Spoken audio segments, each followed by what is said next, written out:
बहुत समय पहले की बात है। नगर के बीचों बीच एक बहुत प्रसिद्ध सेठ हुआ करता था, जिसका नाम था सेठ धनपत।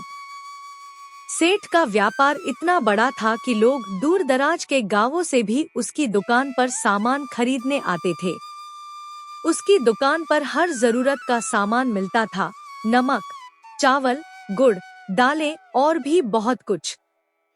पर सेठ को सिर्फ उसके बड़े व्यापार की वजह से नहीं जाना जाता था, बल्कि उसकी ईमानदारी और ग्राहकों से अच्छे व्यवहार के लिए भी वह मशहूर था। उसकी दुकान पर दो लड़के काम किया करते थे। एक का नाम मोहन था और दूसरे का नाम चंदर। दोनों ही लगभग 15 से 16 साल के थे और बेहद गरीब परिवार से थे।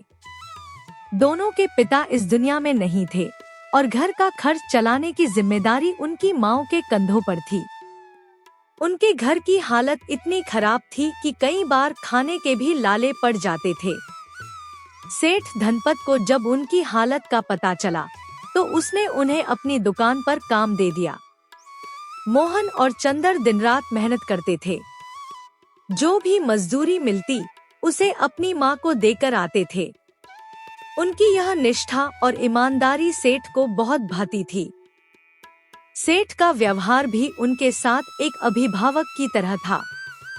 वह कभी उनकी मेहनत की तारीफ करता, तो कभी उनके लिए खाना भिजवा देता।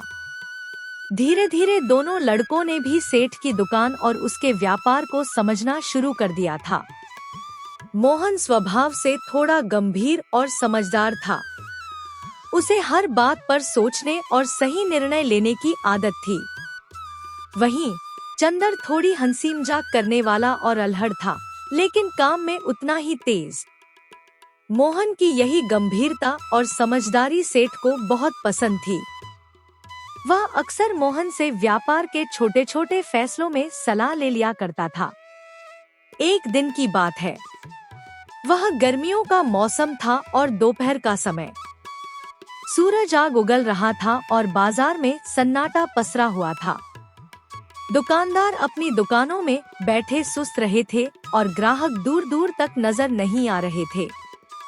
सेठ धनपत भी अपनी दुकान में बैठा था। मोहन और चंदर एक कोने में खाना खाकर सुस्ताने लगे। सेठ ने भी सोचा कि इतनी गर्मी में ग्राहक तो आएंगे नहीं, क्यों न घर का एक चक्कर लगा लिया जाए।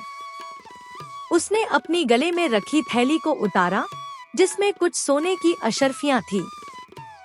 जैसे ही वह थैली उठाने को हुआ, तभी दुकान के दरवाजे पर किसी की परछाई पड़ी। सेठ ने नजर उठाई तो देखा कि एक रोबदार आदमी दुकान के बाहर खड़ा है।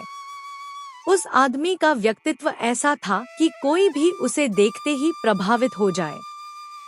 उसकी ऊंची कदकाठी, चमकदार रंगरूप और कीमती कपड़े देखकर सेठ समझ गया कि यह कोई साधारण व्यक्ति नहीं है।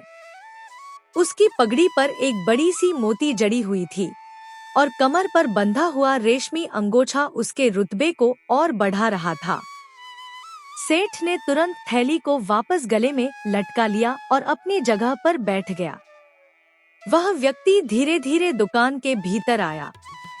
उसकी चाल में ऐसा आत्मविश्वास था, जैसे वह राजा हो और यह दुकान उसके महल का हिस्सा।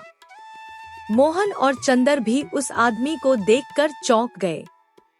वे दोनों अब ध्यान से उसकी हर हरकत को देखने लगे।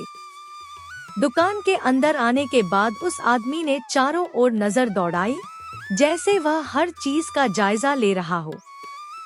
उसकी निगाहें तेज थी और चेहरा गंभीर। सेठ ने अपनी जगह से उठकर उसका स्वागत किया। आइए साहब, कहिए क्या सेवा कर सकता हूँ? सेठ ने मुस्कुराते हुए कहा। आदमी ने एक गहरी आवाज में जवाब दिया, तुम्हारा नाम सुना था, इसलिए मिलने आ गया।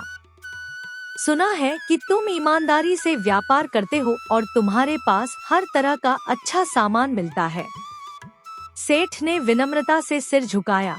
यह तो आप जैसे लोगों की कृपा है, जो हमें इतना मान देते हैं। उस आदमी ने अपनी बात जारी रखी, मुझे एक खास चीज चाहिए और वह यहाँ मिलनी चाहिए। लेकिन मैं इसे खरीदने से पहले तुम्हारी नीयत और तुम्हारे ईमान को परखना चाहता हूँ। क्या तुम इसके लिए तैयार हो? यह सुनते ही सेठ थोड़ा असमंजस में पड़ गया।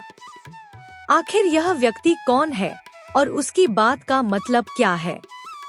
मोहन और चंदर भी अब अपनी जगह से उठकर पास आ गए। दोनों के चेहरे पर जिज्ञासा साफ झलक रही थी। सेठ ने अपनी दृढ़ता बनाए रखते हुए जवाब दिया, आप जो भी परखना चाहें साहब, मैं तैयार हूँ। ईमानदारी हमारे व्यापार की नींव है। उस व्यक्ति ने हल्की मुस्कान दी, लेकिन उसकी आंखों में गंभीरता बनी रही। उसने अपनी जेब से एक थैली निकाली और कहा, यह थैली तुम्हें सौंप रहा हूँ। इसे संभाल कर रखना और जब मैं वापस आऊं तब इसे मेरे सामने खोलना। तब तक इसे किसी भी हालत में न खोलना। दुकान का माहौल एकदम गंभीर हो चुका था। अब सेठ और दोनों लड़कों के सामने एक बड़ी चुनौती थी। आखिर उस थैली में क्या था और वह व्यक्ति कौन था? उसकी परीक्षा का मकसद क्या था? सेठ ने थैली को सम्मानपूर्वक लिया और वादा किया कि वह उसे सुरक्षित रखेगा। वह आदमी दुकान से बाहर निकल गया, लेकिन अपने पीछे कई सवाल छोड़ गया। अब मोहन, चंदर और सेठ सभी के मन में उत्सुकता और चिंता थी। क्या वे इस परीक्षा में खरे उतरेंगे या फिर कोई बड़ी मुसीबत उनका इंतजार कर रही है? जैसे ही वह रोबदार व्यक्ति दुकान से बाहर गया, सेठ धनपत ने थैली को अपने हाथों में पकड़े हुए गंभीरता से देखा। थैली का वजन साधारण नहीं था। ऐसा लग रहा था जैसे उसमें कुछ बेहद कीमती चीज हो। मोहन और चंदर, जो पहले से ही उत्सुक थे, अब खुद को रोक नहीं पाए। मोहन ने हिम्मत जुटाकर कहा, सेठ जी, यह आदमी कौन था और उसने आपको यह थैली क्यों दी? सेठ ने गहरी सांस लेते हुए जवाब दिया, मुझे भी नहीं पता कि वह कौन था, पर उसका व्यक्तित्व और बात करने का तरीका बता रहा है कि वह कोई साधारण आदमी नहीं था। उसने यह थैली मुझे सौंपते हुए कहा है कि इसे तब तक नहीं खोलना जब तक वह वापस न आए। चंदर ने थोड़ा हल्के फुल्के अंदाज में कहा, सेठ जी, कहीं यह हमारी ईमानदारी की परीक्षा तो नहीं ले रहा? सेठ ने मुस्कुराते हुए कहा, हो सकता है, पर जो भी हो, हमें अपनी जिम्मेदारी निभानी होगी। सेठ ने थैली को दुकान के एक कोने में लकड़ी के तख्ते के नीचे छिपा दिया। उसने मोहन और चंदर को भी सख्त हिदायत दी, ध्यान रहे, इस थैली के बारे में किसी से कुछ न कहना और इसे तब तक न छूना जब तक वह आदमी खुद आकर इसे न मांगे। मोहन और चंदर ने सहमति में सिर हिलाया, लेकिन उनके चेहरे पर जिज्ञासा साफ झलक रही थी। शाम हो चुकी थी। बाजार में थोड़ी चहल पहल लौट आई थी। कुछ ग्राहक दुकान पर आने लगे थे। मोहन और चंदर ने अपने अपने काम में मन लगाने की कोशिश की, लेकिन उनकी नजरें बार बार उस जगह की ओर चली जाती जहां थैली छिपाई गई थी। रात का समय हुआ। बाजार बंद हो चुका था। सेठ ने दोनों लड़कों को खाना खिलाने के बाद आराम करने की सलाह दी, मगर मोहन और चंदर के मन में हलचल मची हुई थी। चंदर ने धीरे से मोहन से कहा, क्या तुम्हें भी लगता है कि हमें उस थैली को खोलकर देखना चाहिए? मोहन, जो हमेशा समझदारी से काम लेता था, तुरंत बोला, नहीं, ऐसा करना ईमानदारी के खिलाफ होगा। सेठ जी ने हमें भरोसे के साथ रखा है, हमें उनके भरोसे को नहीं तोड़ना चाहिए। लेकिन चंदर की बेचैनी बढ़ती जा रही थी। आधी रात को, जब सेठ और मोहन गहरी नींद में थे, चंदर ने थैली को देखने का फैसला किया। वह धीरे धीरे उठा और दुकान के कोने में पहुंचा।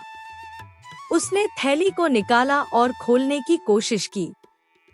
जैसे ही उसने थैली को खोला, उसकी आंखें चौंधिया गईं। उसमें सोने के सिक्के और एक हीरा चमक रहा था जो शायद लाखों का था। चंदर की सांसें तेज हो गईं। उसने सोचा, अगर मैं इस थैली को लेकर भाग जाऊं, तो मेरी और मेरी माँ की जिंदगी बदल जाएगी। हमें कभी गरीबी का सामना नहीं करना पड़ेगा। लेकिन तभी मोहन जाग गया। उसने चंदर को थैली के पास देखा और तुरंत वहां पहुंच गया। चंदर, तुम यह क्या कर रहे हो? तुमने सेठ जी के भरोसे को तोड़ने की सोची भी कैसे?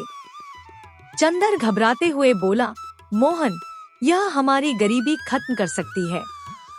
सोचो, हमारी माएं कितनी तकलीफ में जी रही हैं।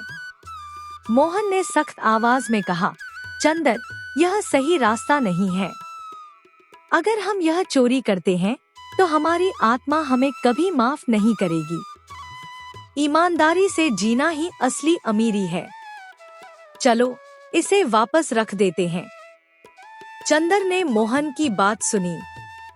उसके हाथ कांप रहे थे, लेकिन उसने थैली को वापस उसी जगह रख दिया।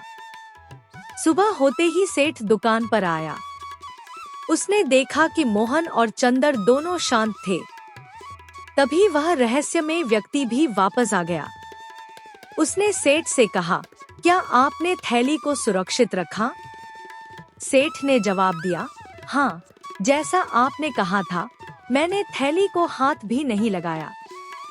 आदमी ने थैली को खोलकर देखा और मुस्कुराते हुए बोला, मैं जानता था कि आप ईमानदार हैं, लेकिन मुझे आपके कर्मचारियों की भी परीक्षा लेनी थी। फिर उसने मोहन और चंदर की ओर देखा और कहा, मैंने रात को सब कुछ देखा। तुम दोनों ने मेरे भरोसे को बनाए रखा। यह ईमानदारी अनमोल है, इसलिए यह थैली अब तुम्हारी है। इसे बांट लो और अपनी जिंदगी बेहतर बनाओ। मोहन और चंदर की आंखों में खुशी के आंसू आ गए।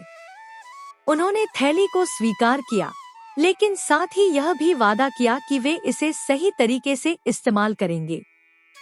यह घटना मोहन और चंदर के लिए एक बड़ा सबक थी। ईमानदारी और सही राह पर चलने का फल हमेशा मीठा होता है। उस दिन से उनकी जिंदगी बदल गई। सेठ धनपत ने भी दोनों लड़कों को अपने व्यापार में हिस्सेदार बना लिया। कहानी यही संदेश देती है कि कठिनाई और प्रलोभन के बावजूद सच्चाई और ईमानदारी का दामन कभी नहीं छोड़ना चाहिए। यही असली अमीरी है।